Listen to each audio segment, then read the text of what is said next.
Hi, this is me Deepika. കഴിഞ്ഞ 2 വീഡിയോയിൽ ഞാൻ വക്കാലത്ത് എന്താണെന്നും അതെങ്ങനെ എഴുതണമെന്നും പറഞ്ഞിരുന്നു. അതിൽ ഞാൻ ഡോക്കറ്റ് എന്താണെന്ന് പറഞ്ഞിട്ടുണ്ടായിരുന്നു.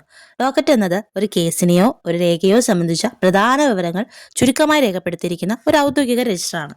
കോടതി നടപടികളിൽ, അഭിഭാഷകരുടെ ഓഫീസുകളിൽ, സർക്കാർ ഓഫീസുകളിൽ എന്നിവിടങ്ങളിലൊക്കെ ഇത് ഉപയോഗിക്കുന്നതായി കണ്ടിട്ടുണ്ട്. ഇനി ഇതിനൊരു ഡെഫിനിഷൻ വേണമല്ലോ. അതെന്താണെന്ന് നോക്കിയാലോ. A docket is a brief note or summary written on the cover page of a legal file or case bundle to identify the case easily. അതായത് സാധാരണയായി ഒരു കേസ് കോടതിയിൽ ഫയൽ ചെയ്തതിനു ശേഷം അതിന്റെ അടിസ്ഥാന വിവരങ്ങൾ എഴുതി വെക്കുന്ന ഭാഗത്തെയാണ് ഡോക്കറ്റ് എന്ന് പറയുന്നത്. ഇതൊരു കേസ് സമ്മറി നോട്ട് പോലെ പ്രവർത്തിക്കുന്നു.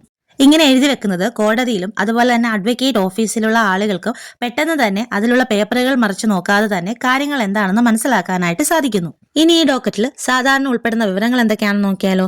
1. ആ കേസിന്റെ നമ്പർ ഉണ്ടാവും. 2. കോടതിയുടെ പേരുണ്ടാവും. 3. ഹർജിക്കാരന്റെയും പ്രതിയുടെ അല്ലെങ്കിൽ എതിർകക്ഷിയുടെ പേരുണ്ടാവും.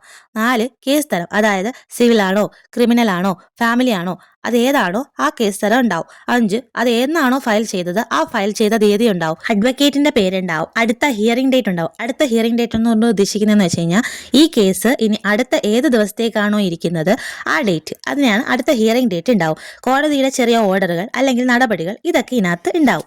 ഇനി നമ്മൾ നേരത്തെ പറഞ്ഞ വക്കാലത്തിലെ ഡോക്കറ്റ് ആണെങ്കിലോ, ആ വക്കാലത്ത് ഫയൽ ചെയ്യുമ്പോൾ അതിന്റെ പുറം ഭാഗത്ത് ഒരു ഡോക്കറ്റ് എഴുതാറുണ്ട്. അതിൽ സാധാരണയായിട്ട് കോടതിയുടെ പേര്, കേസ് നമ്പർ, പാർട്ടീസിന്റെ പേര്, വക്കാലത്ത് ഫയൽഡ് ഓൺ, മിക്കപ്പോഴും ആ വക്കാലത്ത് ഫയൽഡ് ഓൺ ബിഹാഫ് ഓഫ് എന്ന് പറഞ്ഞാൽ പ്രിന്റഡ് ആയിരിക്കും. അഡ്വക്കേറ്റിന്റെ നെയിം, എൻറോൾ നമ്പർ ഇവയൊക്കെ ഉൾപ്പെടും. പിന്നെ കോർട്ട് ഫീയുടെ കാര്യങ്ങളും അതിനകത്ത് എഴുതിയിട്ടുണ്ടാവും.